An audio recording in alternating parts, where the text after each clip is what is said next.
All right. Hello. We're now live. Welcome to Rainbow Alley's virtual summer academy speakers. I'm Nevaeh. I use they them pronouns. I am a youth intern at Rainbow Alley. Today we are here with Kelly, and we are going to be talking about unpacking LGBTQ white guilt. So, Kelly, if you want to give us a little introduction to yourself. Awesome. Thank you, Nevaeh. Hey, y'all. My name is Kelly Schlabach. My full-time job as a case manager at the University of Denver. So I work with students in crisis and navigating resources, and I also help with distributing student emergency/assistance funding. And a little bit about me, and I think the identities I hold that are particularly important in this conversation. Identify as white. I identify as queer femme, though I hold a lot of privilege of being in an outwardly facing, hetero facing relationship. I identify as a woman right now, but I like to be transparent with y'all. I'm questioning that a lot. And then also I guess like I like to do a couple fun things too. I have a partner. He is so wonderful. And I have a dog. He's almost 2 years old in August. And he is the little light of my life. That's great. Thank you so much. And we also have a great ASL interpreter with us named Kendra. Use she, her pronouns, and she'll be helping for those who are hard of hearing and deaf.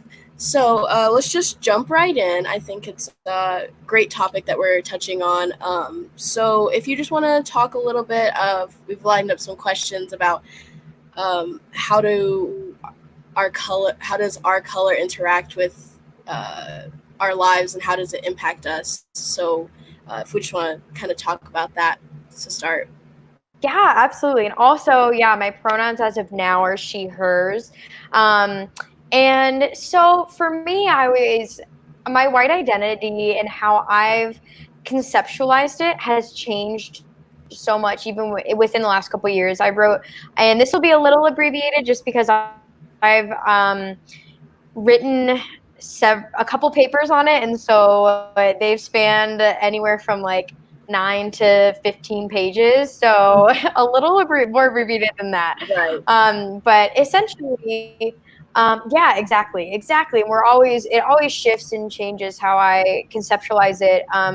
So essentially, I grew up essentially as folks, and I would say this also is ableist language. So I think that the field is still working on this, but we really, I was taught engaged in a lot of colorblind rhetoric. So what that means is a lot of my parents, my school systems were very considered themselves post-racial, and we don't see color. And so very much, yeah, I had that ideology as well for a long time. And then I started seeing myself I started seeing race around me and started seeing racism, but didn't necessarily associate it with me.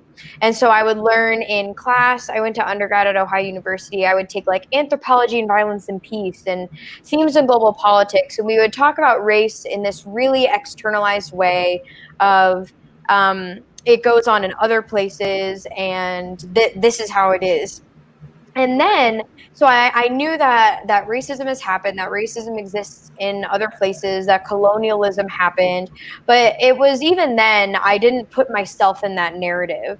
And then I really started seeing a shift with the death of Eric Garner.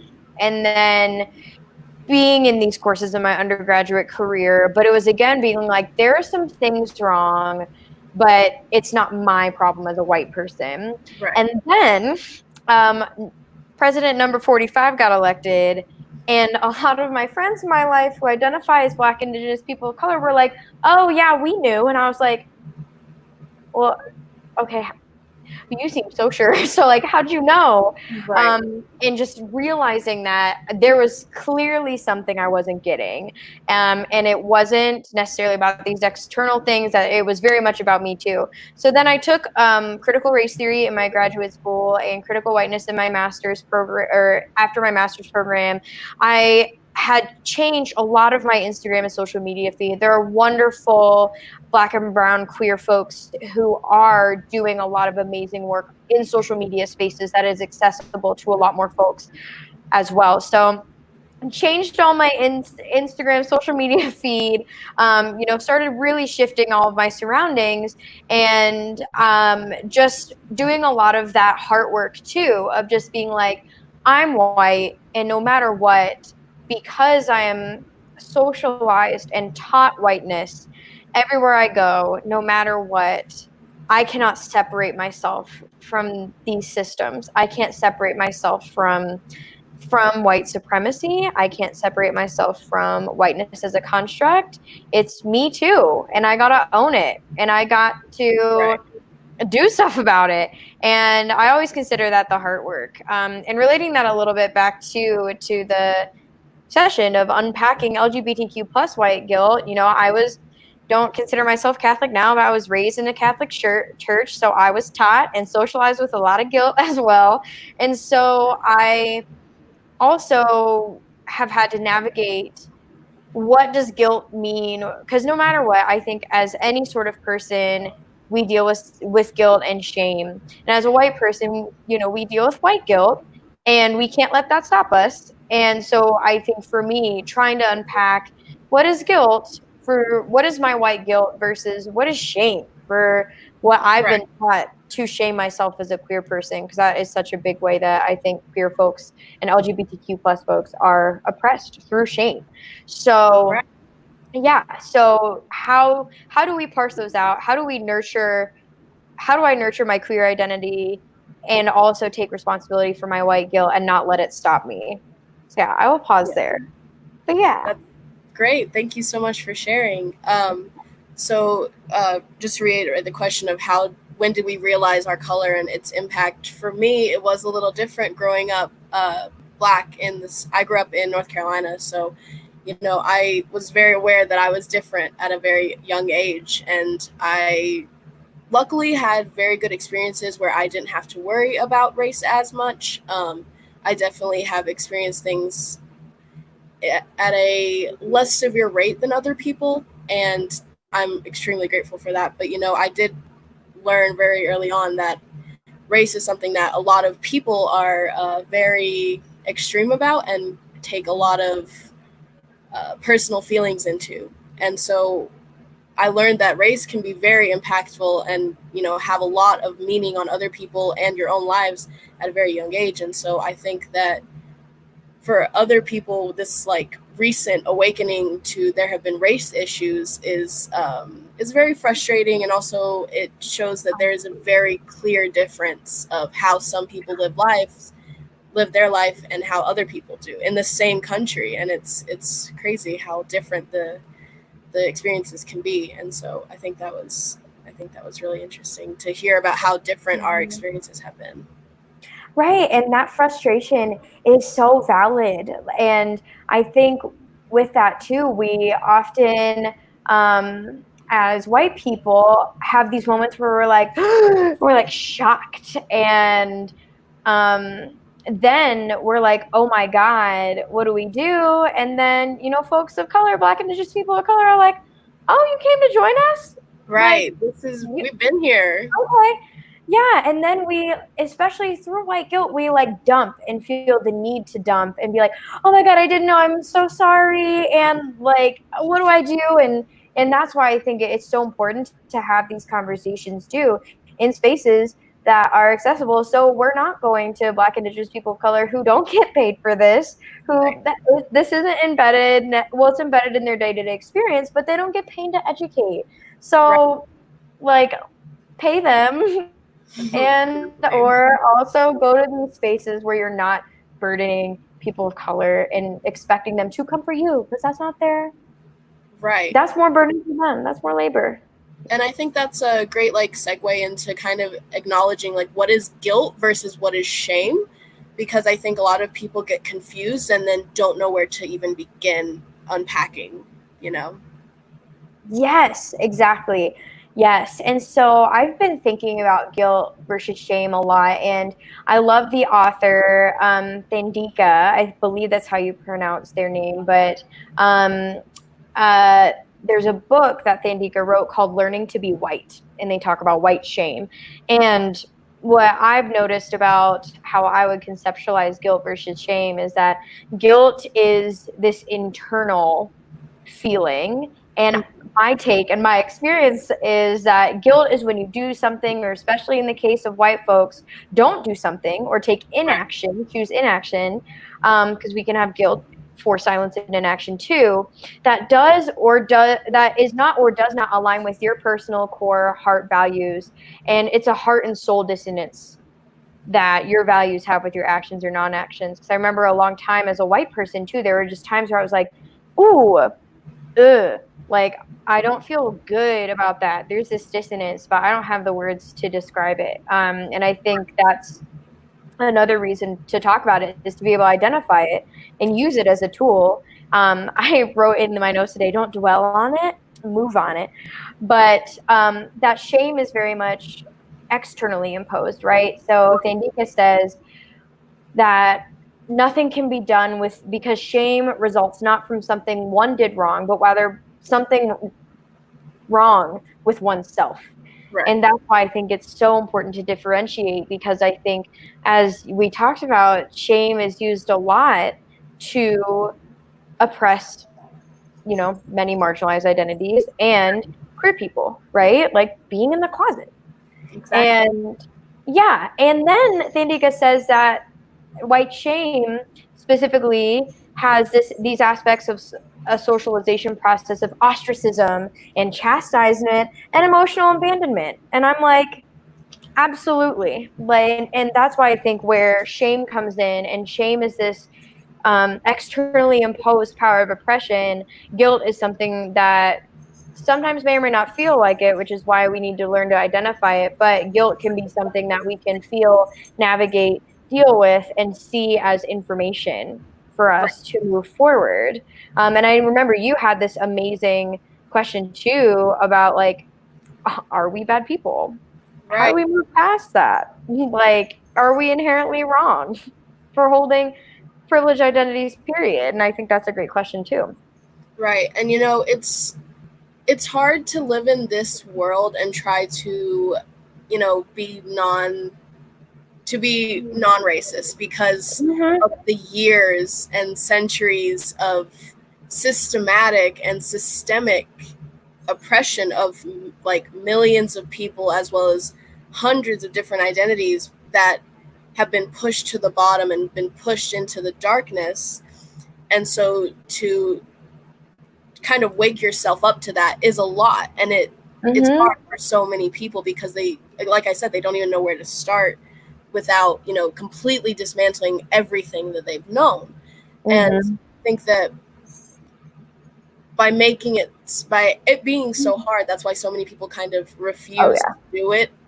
And that's when it comes into question of like, are we bad people because of the systems that we've been participating in somewhat unknowingly, because we were just born into them? That's the way it's been for a lot of history. Mm-hmm. And how do we come to terms with being those bad people because of the systems we were forced into? Yes, exactly. And I always think, as the sooner that we can just radically accept, like, I am a white person that was socialized, and we are all socialized in white supremacy, especially white people. It is white people's responsibility, I think, to tear down white supremacy. Right. Obviously, I think Black and Indigenous people of color should ideally leave the movement, but it's not. It's a white people problem, and Right. so with that, the sooner that we can own and be like, yes, I am socialized in this system, I am a part of this system, I own my complicity, I own that I am a white person and I do racist things and I mess up. Now I'm white, then that is where actual true growth happens, because it's almost like, when you're denying and saying, oh, it's not a problem, I don't see color.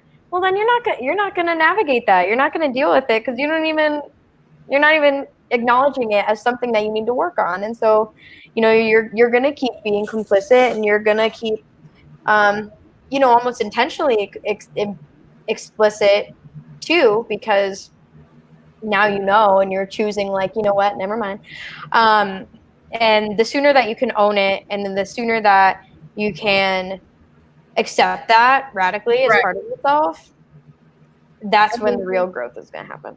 right. And I kind of believe that, to work with, to actually change things, you have to give up your privilege, which a lot of Mm-hmm. people don't want to do. You have to, Absolutely. if everyone's going to have equality, that means giving up your privilege. That means not getting special treatment. And I think that that's Mm-hmm. another thing that people are really stuck at, is they don't want to give that up. Yeah, absolutely. And I think too, people don't want to give it up, and it feels yucky. And I think something that whiteness tells us is that we need to be perfect, and we need to not feel, and whiteness is really dehumanizing. And so it tries to cut us off from community and feeling, and says, well, you have to be perfect. And so a lot of white people, from my experience, get stuck in the, well, I just don't want to offend anybody, like I just don't want to Right. mess up. But instead, how about just like, I want to be able to fully see my friends and my family, my community, and the Black, Indigenous people of color that I love so much. I want to fully recognize and be able to recognize their humanity, versus like, Right. I just don't want to offend them. Like, there's so much more love that could be had there with that. Right. And I think to, say, well, I just don't want to offend people, you're not even giving them the chance to, work through that uncomfortable moment with you. It's something Right. that both people, or all of the people involved, will grow from. And I think to take that away is, it's really unhelpful. You need to, everybody deserves to grow, and everybody deserves opportunities to grow. And you shouldn't take those away from people. Yeah, Nevaeh, I love that point, especially because we were talking about, sometime I was talking about what does racial justice look like in an alumni setting, and they were talking about community and how you build community. I was like, people want community to be these happy spaces where there's no conflict and nothing, but That's the just real unrealistic.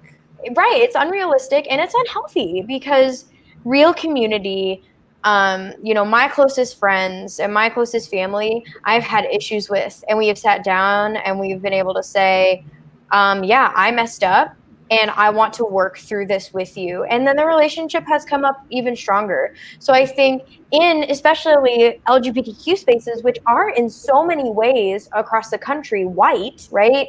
From what I've seen and heard, of course, this is coming from a white person.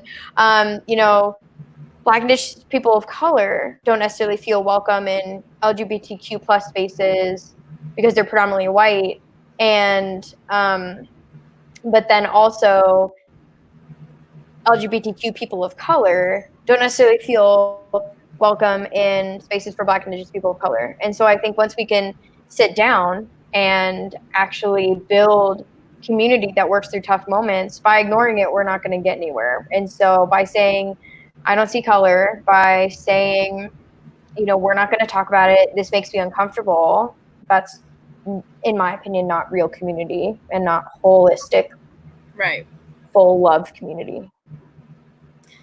Surface love is only so deep, and if it can't withstand small disagreements or even big ones, like, how real is the community? And definitely a lot of spaces that I've been in that are LGBTQ plus, they are very white, and Mm-hmm. sometimes I don't feel very safe, or Right. it's not actually safe, it's always, or it can sometimes be just unwanted, because I feel like, they're not going to want to talk to the only person of color there because they have their white friends. And so Right. I think, if people could kind of just switch the vision that they use and say, well, I understand what it's like to be treated differently for something that I have no control over. Maybe I Mm-hmm. should, kind of put that angle that I view gender and sexuality, and kind of put that on Mm-hmm. race. How would I treat someone just because of something they can't control? And, Mm-hmm. using that lens that you already have for a different human quality, I'd say. Yeah, and that this is part, no matter what, you're socialized by these influences, right? So no matter what, your actions don't exist in a vacuum. So you're still in, we are in a white supremacist society. We are in a racist society. And I think that's just a truth, in my Right. opinion. But like, that's just the truth. Yeah, right.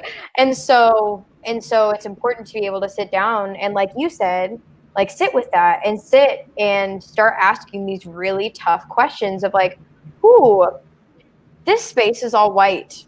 Like, who are we leaving out? Why? Right.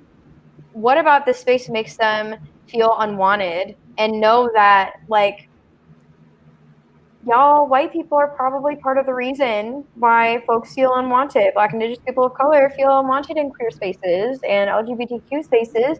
And instead of saying, oh my God, no, it doesn't, oh my God, no, I don't, saying, okay, that's tough to sit with. Right. And what are we going to do about it? Because this is not the space, that's not how we want people to feel. That's not how we Right. want people to not be included or and systemically forced out. Right. And so I think, when we are in those situations where we're sitting with ourselves, like these spaces aren't really inclusive to Black, brown, people of color, it's a very white space. How do we move on from that? And I think a lot of people get stuck there as well once they do realize that. So, my personal thing, when you're in a situation where you're like, oh, maybe something I said or did wasn't the best, like might have been racially insensitive, or it might have been, racially offensive, to go like a step further, how do you move on with that? And I think what you have to do is, if they're willing to talk to the person or the people that you've hurt or you have made uncomfortable, and say, what did I do? How do I grow from that? How do I, avoid doing that in the future? And for some people, they won't always want to talk to you. And then when that happens, you have to, kind of think and really reflect and say, okay, what could I have done that made these people feel this way? And how do I avoid that? But you have to do it on your own. And sometimes that's just how it is. Exactly. And I too, we've talked about that in spaces of just like, what happens if someone doesn't accept your apology? Even if, there's a method of apologizing that I think that I learned that is a lot more effective. And if you don't mind, do you mind if I say, like, if y'all have questions, if you want to put it in the chat, we'll answer them at the end. So if y'all are feeling some things, if y'all are having questions come up, please, like, we want y'all to be a part of the conversation too. So submit those in the private chat. And so what I wrote when it says, what happens if someone doesn't accept your apology, I wrote, like, that's not your garden. That's not it's your personal garden to take care of, but their garden and their reasons for not accepting your apology are theirs. And it's important to respect their autonomy and respect their personhood to determine and create spaces that feel validating and loving to them. And if you are no longer a part of that, that sucks. Like, it really does. And you are only going to further harm if you try to push that. So I would say, yeah, like you said, if someone won't accept your apology, that's tough to sit with. That's definitely something that can contribute to guilt, but you need to honor their wishes. I say too that the biggest thing that is helpful is if you say something and someone calls you out, if you feel yourself start getting defensive, check that, notice that, and don't let that harm people and take over that, and take over your response. So don't lead with defensiveness. Don't lead with white fragility, if that is a term that y'all that resonates with y'all. It resonates with me a lot as a white person, but for me, I would say there's this method of apologizing that I think is more effective, that usually looks like, I'm sorry that I did X, so naming that specific behavior. Next time I will do Y, so saying how you're going to change the behavior. Are you okay? Right. And how can I make amends? And you might not be able to make amends, but I think the biggest thing is if you mess up, don't put the onus of comforting on Black, Indigenous people of color. So if you're like, oh my God, I'm so sorry, like I can't believe I did that, that's not what I meant. So don't start defending your intentions. Don't put it on the person of color, the Black person, the Indigenous person, to comfort you. That's something for you to sit with. That's why I think it's really important to have white spaces that you can go to and say, I messed up today, and make sure they don't coddle you, right? Make sure they're not like, oh, it's okay, but say, yeah, I've messed up too, and that's really hard to sit with, and hold you accountable. But make sure you have white spaces where you can process without further harming people of color when you do mess up, and then Right. change your behavior. That's the biggest part. What do you think about that? Would you generally agree with that? Comments, Oh concerns? yeah, I generally agree. I think, I also wish that there were more white spaces that weren't, extremist or people who Absolutely. coddle when there are issues that a white person has done something. I wish that white Mm-hmm. people as a whole could take more accountability with each other, and even with ways that they, make each other uncomfortable. I feel like that goes unacknowledged as well, because Mm-hmm. nobody wants to really talk about race. But I wish that there were more spaces for white people to learn with Mm-hmm. other white people how to grow as anti-racist people, and how to best support all of the other kinds of people that live in the world besides white people. Exactly. But I think that was great. I think that was a really great little segment. I Like like. toolkit, I don't know. Uh, Experiences learning. And if you don't mind if I add, sorry, were you done? I want to Go make ahead. sure to No, interrupt. go ahead. I wasn't. Okay, perfect. So y'all too, I think this is blow me. On the tagline underneath, right? Follow Kelly on Instagram. Uh-huh. I'm on that Insta. So if y'all too have that moment and you don't feel like you have white spaces to hold you accountable, message me. If you want to say, hey, I messed up today, or say, hey, I haven't felt like I can ask this question. I don't feel like I can ask it to anyone. Or like, hey, I'm really interested in readings about whiteness and the criminal justice system, or whiteness in education. Feel free to use me as a resource, please. Will, I hate that I need to talk about whiteness and feel that calling, because I wish white supremacy didn't exist. But I'm ultimately here for y'all as a resource. So please use me as that. So sorry, I just wanted to insert that, because I think Right. that's a That's great point. I think a lot of white spaces coddle, or people are like, I haven't talked about race in front of my friends. So, use me as a resource for that. I'll talk about whiteness all day. I'm trying to right. do that. My next career step. So Right. And I think, another step with that is connecting, like, if you have a majority white friend group, or just the people that you hang out with are white, bring up race. It yeah. might be a little uncomfortable, but it's really good to talk about that, especially with the people that are in your life, because those are the people that are interacting with other black and brown and Hmm. black, indigenous people of color. Like, they're all interacting with each other. And if you're changing one person's mind, that's a big difference right there. Right, exactly. And I always think of the work, if we're talking about work in terms of racial justice or anti-racism work. I've heard both terms. I keep thinking about which one I like more, but I like both for all intents and purposes. But um, for me, I think I always think of the work in kind of three areas. There's the heart work. So I always think of Me and White Supremacy by Layla Saad. That's a workbook. Um, Mm-hmm. that's a tough journaling moment where you acknowledge where you F up and you own it. And then that's how you can sit with it and then move forward from it. So that heart work of, how do I mess up? How do I not let my fragility harm others? Because you're going to feel fragile. That's another thing to accept, right? Like I get defensive, I get fragile. Every day, and it's an everyday whole life thing. You're not going to reach a point where you're like, Right. I did it, but the heart work, the head work. So doing things like educating yourself on the Black Indigenous people of color centered history of the U.S. And then you're going to feel like your whole education system lied to you, and they did.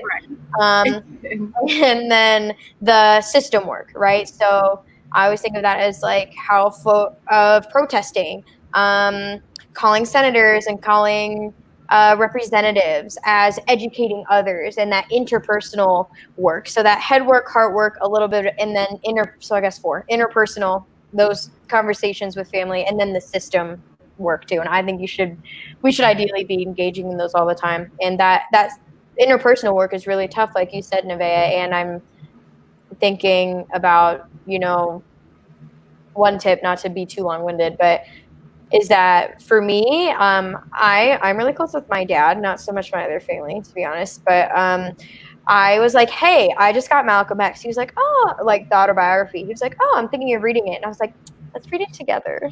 Right. And so, yeah, it doesn't always. I think we absolutely need to call people out when they say something that is racist and embedded in white supremacy. And also, we can learn together because we're all learning together. Right. Yeah. I think, encouraging people to educate themselves is something that a lot of people surprisingly don't like. Mm-hmm. People really don't like being told that they're uneducated, which personally, I like to think of as not necessarily a sign that I've been lacking or, falling off in any way. It's Right. just something that we can continuously work on. Mm-hmm. And so I think that incorporating reading into just everyday life is so important, especially people of color's stories and experiences that are about social justice and about their experiences, but also happy Mm-hmm. stories and things that just humanize them. Because a lot of people who try to become anti-racist and try to work on being a better person in a racist society, they only focus on the traumatic aspects and the Yes. negative aspects of life as a person of color in this world. But that continues to dehumanize us because we're not being Mm-hmm. seen as full humans. We're being seen as these beings of suffering. And I think that by reading and incorporating good things and good knowledge into your education of Black and brown people of color, you have to also include the positive experiences and the Mm-hmm. positive moments of their life. Exactly. And because it, like you said, can kind of devolve into your whole feed and your whole what you know about Black Indigenous people of color is the violence against them, and that's Right. not humanizing at all. Exactly. It's important to be aware of what's happening, but also acknowledging when you share that video of a Black person experiencing police violence, that that's re-traumatizing Black Right. people of color, and especially Black folks who may be watching your feed. And I think that's the importance of hashtags, and of course not co-opting them. So not, if you are white, those are not your hashtags, but also being witness to Black joy and Black excellence, and these amazing things that Black people and Indigenous people and Black and brown people are doing to like just be badass and be Right. magical, and like Black girl magic and Black person magic. Absolutely. Black excellence, like Black Right. joy is so important too. I'm so glad you said that and brought that up. Right. And there people sometimes have trouble finding Black people that are part of a subculture or whatever, but I promise once you start looking, there are millions of us. They're everywhere. They're in every subculture, every genre. They are changing the world, and I think that if we ignore them, then that's not only unfair to them, but it's unfair to us. We're losing so much excellence and so much potential creativity that could be brought into this world. Right, exactly. And so I was wondering if we could also chat about, as we're talking about, like moving past things that we did wrong, when are times that we have either been called out or called someone out, and how we responded, and like what we learned from that experience, if that Yeah, of is a course. good place to move for you.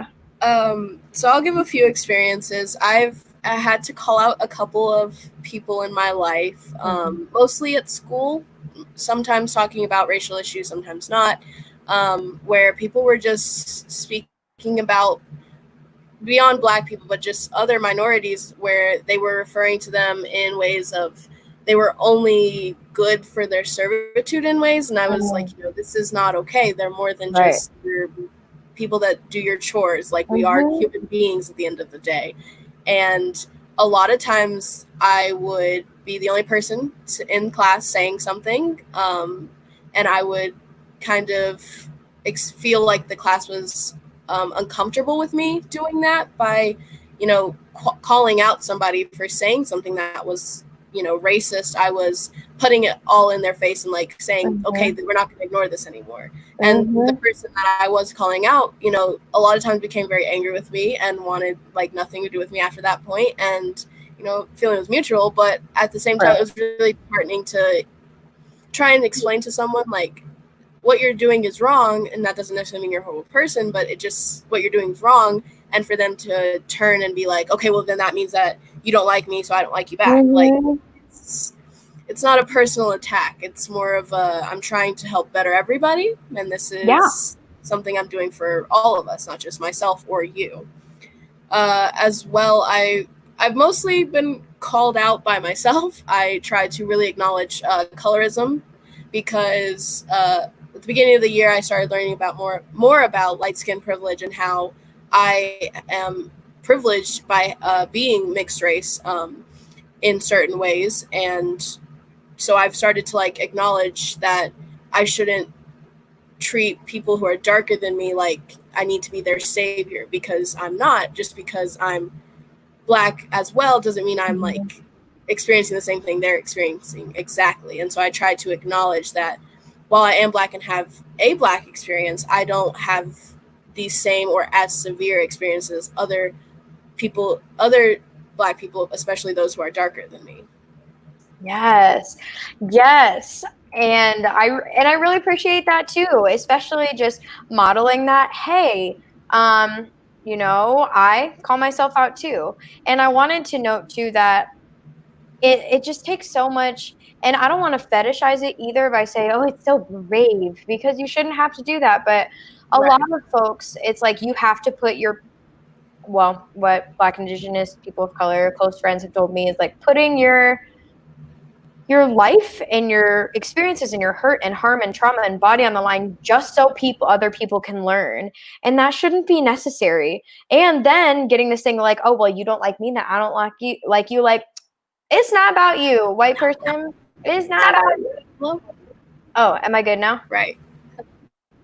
Yes, it like froze. Are we okay? Yes. Okay.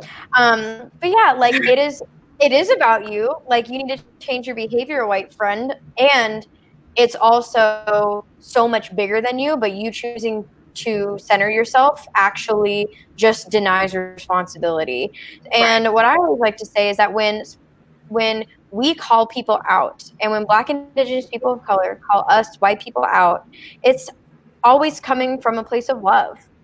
Whether it's love for community, like I need you to do better because my community is dying. I need you to do better because I deserve better, right? Not speaking as a person of color. Or like a person of color needs you as a white person to do better because you believe in us and you believe in who you call out.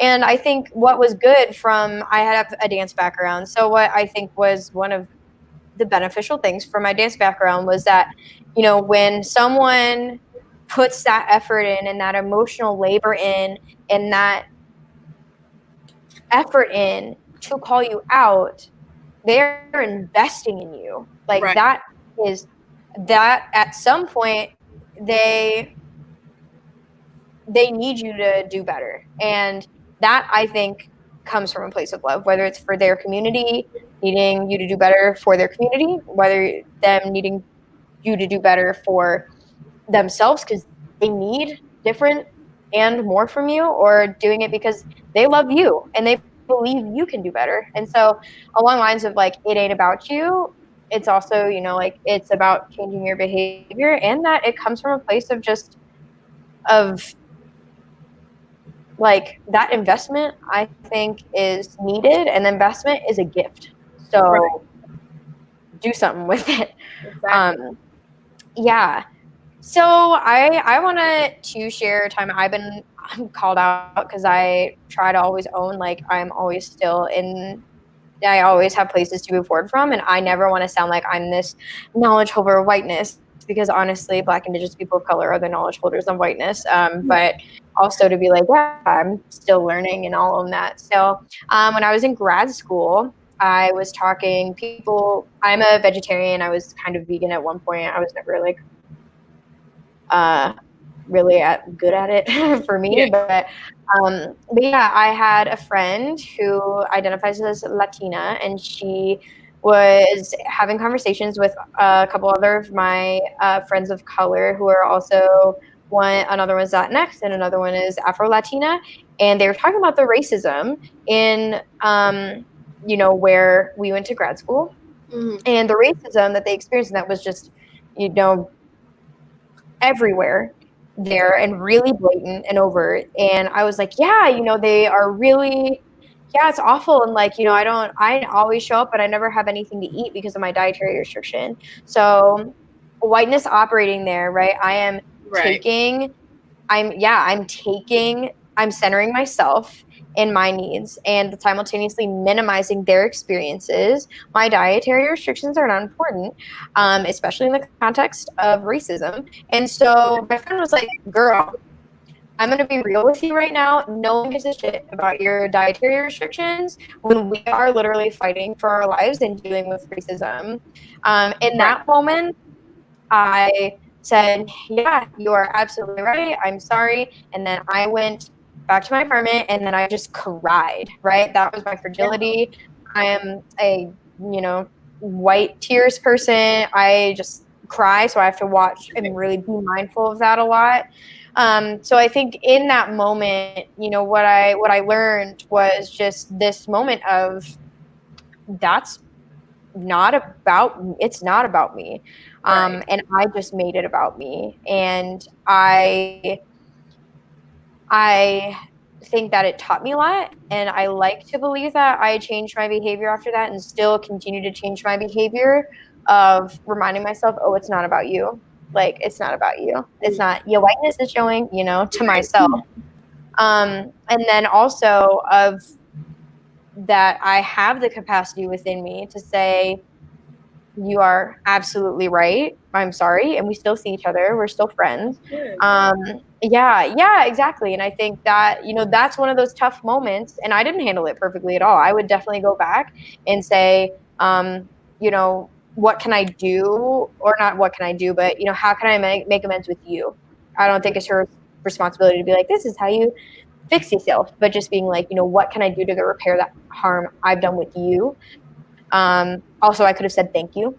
Thank you Right. for investing in me. Thank you for calling me out. And and then I think that, of course, I cried, which was fragility and also a lot of guilt. Being like, wow, I'm close with this person and I harmed them. And um, that is difficult to sit with. Yeah. Um, yeah, I think in a way that I've called other people out is that I'm going to use an example where I did not do it effectively. I had folks that I was friends with on Facebook, and I would just racism and white supremacy needs to be called out, and I would go at them on um, like Facebook and say like that's really awful and I can't believe you think that and who are you to believe that and that means you're like an awful person and that's racist and yeah it was racist and I think that's a way where now I have shut the door with those folks like I got deleted and now I shut that opportunity. So I think one of the responsibilities that I try to take on, which whether this is a good method, this is the information and what I believe now, totally might change, but listening and learning from while paying Black, Indigenous people of color and the knowledge that they have created for money and because it is their job, right? Not putting it on other Right. people.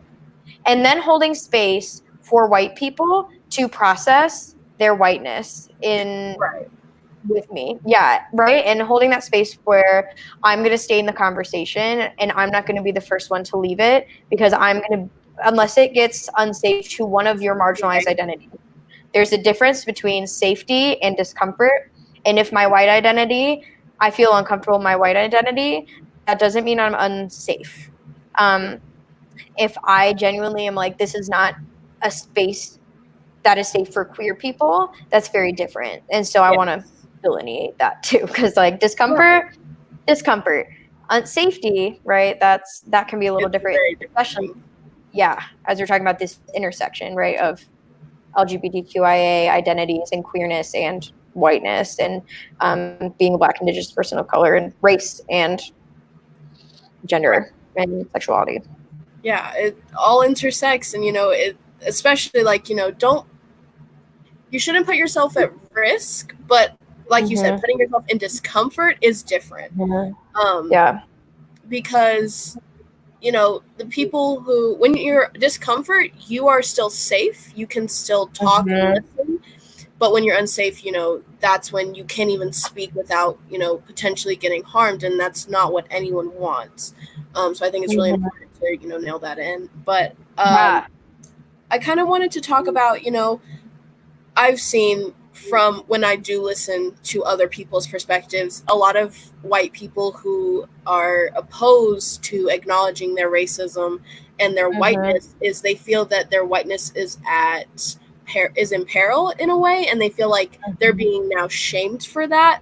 Yeah. And I wonder if you have anything to say to like people who feel that way, or to who are worried that like if they feel bad that people are trying to force them to feel bad for being white, because I don't think that that's what people Yeah. are trying to do. And I don't think anyone should feel bad for their race. However, we have to understand that Black, brown people have also already felt this way Mhm. for hundreds of years. Right. Yeah, that's great because I recently have some conversations where people who be like, I don't want to be shamed because of my identity, and I think for me, a couple things on that. One of them would be another. That's still your whiteness. Like Right. it is not about you. And like you said, Black and brown people have felt shame and been killed for their racial identity for centuries. And so I would encourage folks if they feel that they're like, well, I don't want to feel bad for my identity, just recognizing that I always hesitate I'm trying to be careful with my phrasing because I don't think there's necessarily a such thing as like good white people. I'm going to Mm. go this way because I'm off screen. But good white people. Not saying that white people cannot I also have trouble with the binary of good and bad people, right? So Right. we'll also throw that out there. But I think when we're saying, well, I just want to be a good white person, you're still inserting whiteness as this dominant definition of your personhood. And so I think, and in a way that you can't picture being a good person without being white. And that does not mean saying, I don't see color and I just want to be a good person. That doesn't mean take race out of it. It just means not centering. Well, you can center to decenter too. But I think that all of that was to preface saying, I like to think and am taught that folks are generally humans Right. have leanings towards compassion, right? That's what I Yeah, feel too. right. And that's what I also feel like I like choose to believe to get through the day. And also, you are socialized into whiteness. You are socialized in white supremacy.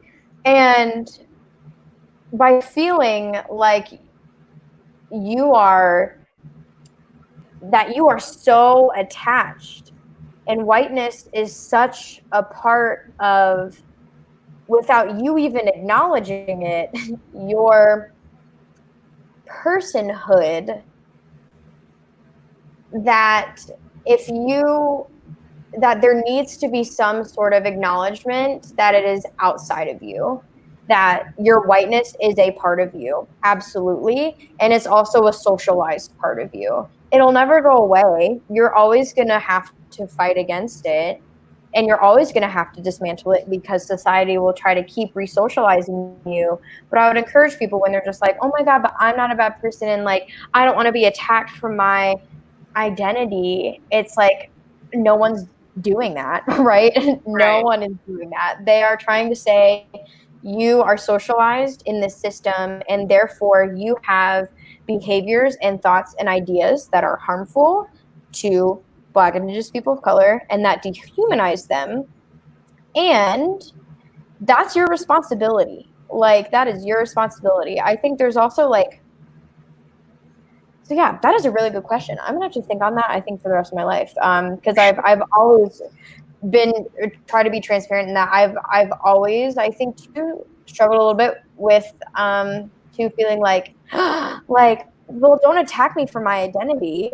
It's Right. like, well, but no one's you know what, I was think I would even rephrase that and say no one's attacking you, and the fact that you feel like you're being attacked is a problem with the identity itself, right? It's a problem with Exactly. whiteness, centering, and recentering yourself, dehumanizing other people. Because if you say you're attacking me, that's your mechanism for dehumanizing them and saying, well, Right. they're an attacker, so I don't have to see them as a full person. So yeah, that's probably, I got there eventually.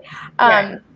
But just saying that you're not being attacked, and that it might be uncomfortable, Mm-hmm. but that by calling someone an attacker and saying you're attacking me, you're dehumanizing them Right. And too.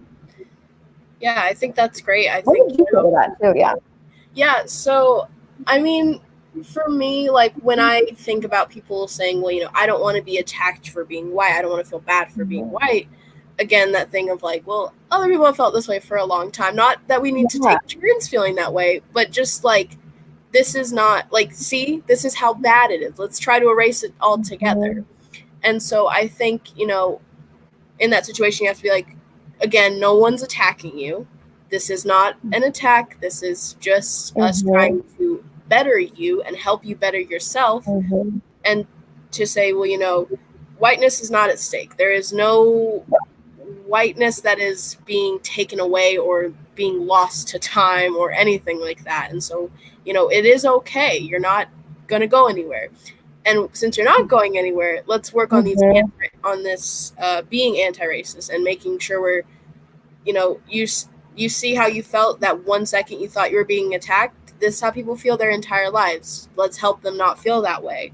And I think Mm-hmm. trying to turn it more into a opportunity to help others and to help them better themselves.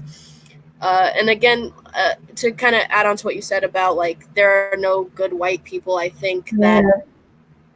there are, like I think decentering white would be good. And so maybe just saying like, I'm a good person who happens to be white. And I think you can do that with any race and kind of not decentering or removing race because it is an important social structure that we all live in and function under.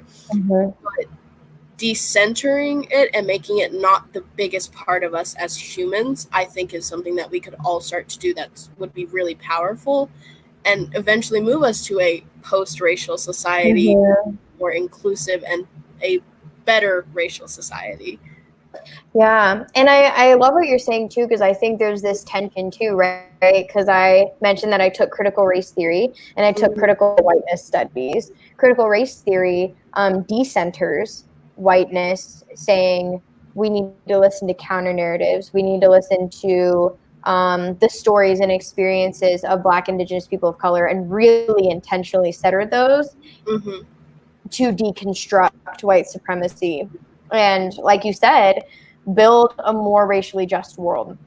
And then there's critical whiteness studies that says we need to center whiteness in order to dismantle it. We need to know how it operates, right? So things like we Right. said, white fragility, and white guilt, white shame. These are all mechanisms. And yeah, there's a lot of features of whiteness. There's an Instagram for it too. But, there's a lot of, there's value to both, right? Like, let's decenter it because we need to recenter the experiences of Black, Indigenous, people of color. And also, we need to center it and not ignore it and not say, I don't see color. Right. Because we do. And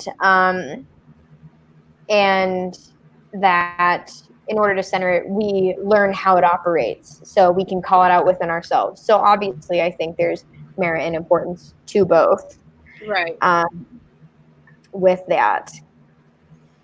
I think finding the balance will be really important. And I think that once, hopefully as a society, we can all kind of get there together of finding that balance of centering and decentering whiteness as well as other racial experiences in a way that can later lead to race not being such a big deal and such a hot topic all of the time.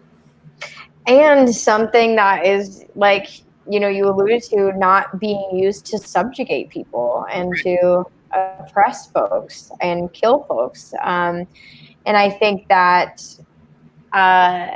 there is a need for white people to take space with each other, and I try to show white folks the compassion that I try to have with myself. That doesn't mean I get a pass. That doesn't mean I give people passes, because I think there's compassion in accountability, and I actually think accountability is more compassionate in a lot of ways than just enabling or being complicit. But I think that's a whole another workshop series. But with the compassion piece, just saying, yeah, I'm going to sit with you while, you're asking these important questions. And I'm just going to sit with you, and I'm going to challenge you, and I'm going to hold space with you.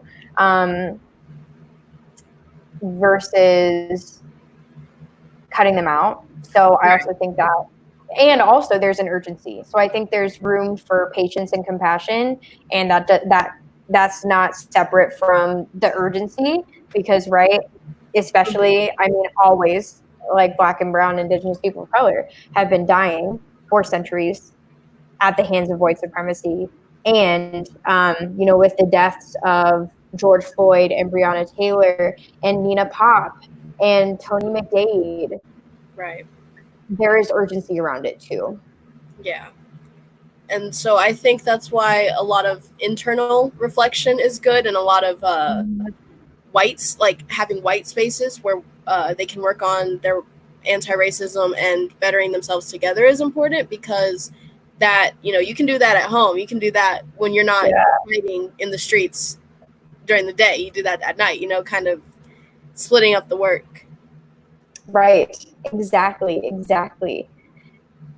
And I think I wanted to talk about earlier, you said that when your friend called you out for your racist comment, that you went home and cried. And I think that kind of connects to what we were just saying about, like, doing that on your own time. I think that, there are going to be moments where you just want to cry because you feel bad. You didn't mean to say that, or you didn't mean to come off that way. But you also have to do that not in, Black and Indigenous people of color's faces, because then they start to feel like, they have to coddle you and make you feel better. And so I think, doing it in your own space that isn't in front of people like that will, help you process it and process your whiteness on your own. But then you can go back and, work on it with that person or people of color in general. Right. Exactly. And I think too, like you said, work on it yourself. And also, there are folks that I can offer Instagrams and these different spaces for racial justice that are owned and maintained by Black, Indigenous people of color. And like you said, it's important to feel fragility, and you're going to. The big thing, and that's why I think I try to be specific about being like, don't harm other people with it, which is hard, right? Big ask. But just saying, this is not about me. I will process this. It's not about me right now. And then allowing yourself to feel it later, because you're going to have to feel it, or you're not going to recognize it, and you're not going to be able to move through it.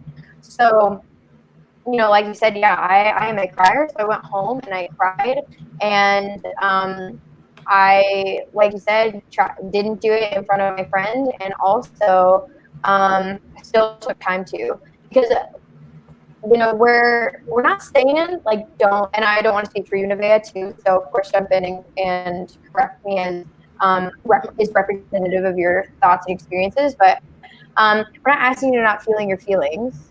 There are just ways to feel your feelings and also be really intentional about acknowledging the power you hold as a white person. Exactly. Yes. And I think too, so a question that I loved that we came up with yesterday was, how do we move through guilt relating to race? Right. So you mentioned a little bit of that. I mentioned a little bit of white guilt specifically. Would you like to speak to that? Would you like me to speak to that? Well, both Uh, eventually. yeah, I think you should go first just to speak on it. Yeah, perfect. So I also wanted to move back to also guilt and shame, because guilt and shame can feel similar. And sometimes when we get caught out for messing up, we can get fragile, defensive. We can cry. We can yell at people. We can say, I'm feeling very attacked. And we can reset ourselves. And these are all mechanisms as a way to. So there's white fragility is a mechanism to maintain dominance. It is a power tool. So that's important to acknowledge too, because you're like, oh my God, like realizing, oh my gosh, I'm feeling really guilty and I'm feeling really fragile. And being like, okay, how do I not oppress, and how do I not use my power to shift it back to me and to not acknowledge harm and to flip the power back to me. And so I think also what is an intersection with being a LGBTQ plus, and for me identifying as queer, is that sometimes with shame, there can be white fragility, which is a power move, which is always there and always present, and also a trauma response of fight, flight, or freeze, or how we've been impacted by shame before. So yeah, I think shame, also going with the heart work, is really important for LGBTQ plus folks to discuss, since it's so used in our oppression. So like the Catholic Church making me feel shamed and something was wrong with me inherently. So I think it was really important for me, as a mini side note, like to navigate that within myself, to be like, ooh, okay, this is fragility. This is my socialized reaction. And again, too, so those socialized reactions are socialized. So when you feel attacked, being like, don't attack me for being white, like the whiteness was socialized onto you. I don't think that's like at your core. If you like grew up, like if things were totally different and white supremacy wasn't a thing, which is like impossible to imagine. But I don't think it's socialized. So just being like, "Oop, there's my socialization again." Like I need to address that. And also saying like, if someone calls me out, I may feel fragile to maintain my whiteness and dominant systems as I've been socialized. But also it may be really activating for me because of the way I felt or have been impacted by shame. So for me, it's really important to examine how you're feeling in these moments. Are you feeling guilt and defensive because you've acted in a way that doesn't align with who you want to be, who you want to be seen as, what you value, what you feel? Again, not a binary either, although I'm setting it up as a binary with questions. Or are you feeling shame because someone with a dominant identity is using shame as a tool for dominance? So check on the power differentials in the room. It always comes back to power, right? And so in terms of guilt, if you're saying, oh yeah, I'm feeling really guilty, I did something and I messed up and it doesn't align with what I believe, value, and feel. Or for me, I personally feel guilt when I feel like I haven't taken enough action. So there were a few days where I was out protesting in June and July, and there have been a few days between there where I'm just like, I feel so guilty because I know other people are out there right now and I'm not. And so for me, I was like, what is this telling me? And don't dwell on it, move on it. So maybe I need to pick my ass up and go to the protest. And maybe I'm like, okay, I'm here I am. Let's make calls. Okay, here I am. Let's check in on my Black, Indigenous friends of color. Let's send them some money. And I also want to make sure that this is not performative actions. Make sure that you're not just doing this to be like, oh, okay, I checked my good white person box for the day and now I'm done.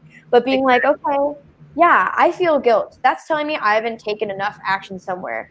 Where do I feel called, or where am I being called? Because Black, Indigenous people of color have been telling you what they need, y'all. So, and if you're like, where is it? Let me know. I'll help. And so, like, where am I being called? Let me do it to make sure I'm doing it. That's doing something that's actually going to be helpful, and that's something that I think is going to be helpful. And don't just do it to make yourself feel better, but just use it to inform you. Oh, I feel some guilt. I this is telling me something. So now I treat guilt as this dissonance, as a moment where I need to take different action, or action period if I've been non-active or white silent. So I feel especially guilty in moments of inaction, and maybe when I haven't pushed myself out of my comfort zone or my white comfort zone in certain ways. And so for me, I take it as a signal, that I need to move. And then I also try to make sure I examine, am I okay? Am I doing this just to make myself feel better? I mean, Right. generally, I don't think no, but I think guilt can just also be, like I said, don't dwell on it. You're going to feel it. You'll probably get stuck in it. You'll need to feel your feelings for a while and then move on it. Right. And yeah, like definitely I would say, acknowledge that you're feeling that. And when you feel white guilt, or you feel any kind of guilt surrounding race, you really just want to like, say, well, why am I feeling this way? Okay, am I feeling this way because I haven't done enough, like you said? Am I feeling this way because it's also overwhelming? And I think that also pushes towards, okay, well, then what can you do to make it less overwhelming? And I feel like everything is in a way a call to action of what can you do to make yourself feel better, slash, how do we move through this, use this guilt in a positive way? How do we turn this into something that is a good thing?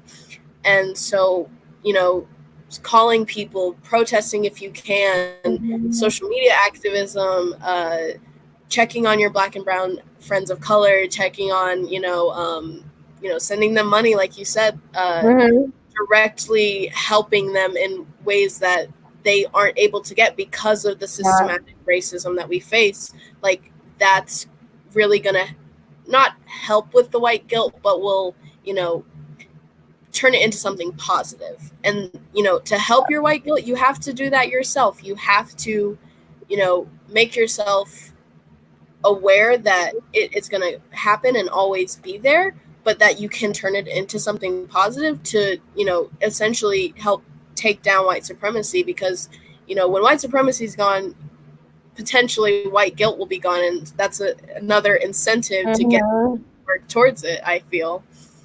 So yeah. I love that. I love that, especially, talking the way you said and talking about, like, and how folks have told me as a white person and called me out and been like, your guilt does not do anything for anyone. Right. Like, you sitting in your guilt and just being like, woe is me, I feel so bad. Like, that doesn't do anything for anyone. So that's why I'm like, you're still going to feel it. You can accept that. But like you said, turn it into something that does contribute. Right. Yeah. Is there anything else you'd like to add, like to talk about? We got a few more minutes. Well, yeah, I'm thinking, like, are there questions? I don't know who's here or what's going on, but I'm like, are there questions, comments? Anybody like to say anything? If not, we'll try and do one more question or Absolutely. Let's I was see. like, we can keep. I feel like we could talk for hours, which is wonderful. And so I'm like, I would love to see questions, and also if you do not have them, right. I need to sit a little bit first. I'm both an internal and an external processor, and so I feel like sometimes I'm like, 3 days later I'm like, oh, I wish I would have asked that. Right.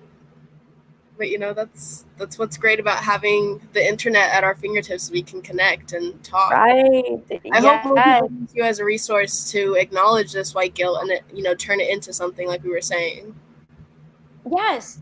Yes, exactly. Yeah, like you said, I think, and like you said, it's important to have resources of other white people who are going to hold space with us and hold us accountable. So yeah, me too. And I'm here, and I talk about whiteness always. And also I think,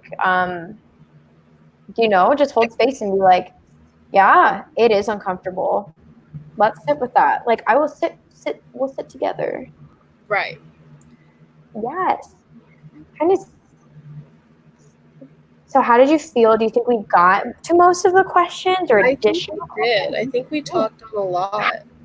Good for us. Great. I love that. Um, okay. So I'm scrolling a little bit. Um, oh, do you mind if I bring up something? Go ahead. So I think it's important to also note that when we're talking about the head work and the heart work, and the system work and that interpersonal work, those are all very important. And when we think about why those are important, I think about Amy Cooper. And so Amy Cooper being the person who called the police, in the white woman who called the police on the Black man who was bird watching in Central Park, right? And a lot of people don't know is that she was on paper a liberal as she identified herself, right? And there are other, I think arenas and maybe ways we could go and critique the word liberal specifically, but she was like, I'm liberal and I voted for Obama and I like getting really defensive and I did all of these things and I educate myself, and that's why this work of moving through white guilt and moving through our defensiveness and making sure we're doing this heart work too, like we're talking about, is so important. Because then you'll be like, oh, I checked the box. I read The New Jim Crow. I read all great books that I'm about to mention, though. I read Malcolm X's autobiography. I read, like How to Be an Anti-Racist. I read these things. I went to the seminar, and so I'm good, and I'm above this, and I don't see color. Because since we are so socialized, that our automatic response is going to be rooted in white supremacy. So that heart work and that self-examination, and perfectionism is a white supremacist tool. And so yeah, holding ourselves to be like, I need to be perfect and I need to not offend and I need to read these books, it's important to read the books, and is holding ourselves to this perfectionism that ultimately inhibits the work and causes more harm, because then when we do harm, we don't know how to handle it. And so I think I've been thinking about that example a lot too, because I think she was such a not great, it was awful. I think she was such a poignant example of, this is what happens when you do the head work, or this is what happens when you think and you think you're past it and you think you don't see color, Right. and separate yourself from it. Yeah, and thinking about racism and white supremacy like it's some kind of goal that we're going to be able to complete, or completely, even though I used this language earlier, but like completely destroy, like it's going to be a while. There's going to be a lot of unlearning, a lot of discomfort, Right. a lot of struggle to completely even begin to start removing white supremacy from our lives. And so there is no the list is endless of things you need to do or you should do to become a person who works against racism, and to say that I've checked the boxes. Like, you're only checking like a very small percentage. And so I think, like we've said, this is you can't just be a performative ally. You have to you have to commit 100% all the way, all the time. And yeah, I definitely agree with that. It's something that performative and checking a couple of boxes is not going to cut it anymore. We're at this point which we've been at for a very long time. It's just a lot of people are now making it to the party of Here they this are. can't happen anymore. Right. Right. Welcome. Time. It's been a while. Exactly. It's too late, but welcome to the party. Right. So I would love to ask you too, what are some, would you say, out of our conversation, like key points or like moments that would either summarize it for you or things that you're like, wow, I really hope that folks took XYZ away from this? I really hope that people heard that, you're going to experience white guilt and even, light skin guilt or survivor's guilt, whatever. You might experience those feelings of guilt regarding race. But while you can sit in those and, work through them, you also need to be doing the work and turning those negative feelings into something that works to dismantle white supremacy and dismantle the systems that we have that disproportionately harm Black, Indigenous people of color. That was something that was really important for me. Do you feel like we articulated that? Do you feel like that came through? Really well. I love it. I love it. Awesome. Did you have anything that you wanted to summarize or mention? Yes. Because I was thinking about it, when we were talking yesterday, I was thinking a bit of just like, what would I really want to make sure folks get from it, right?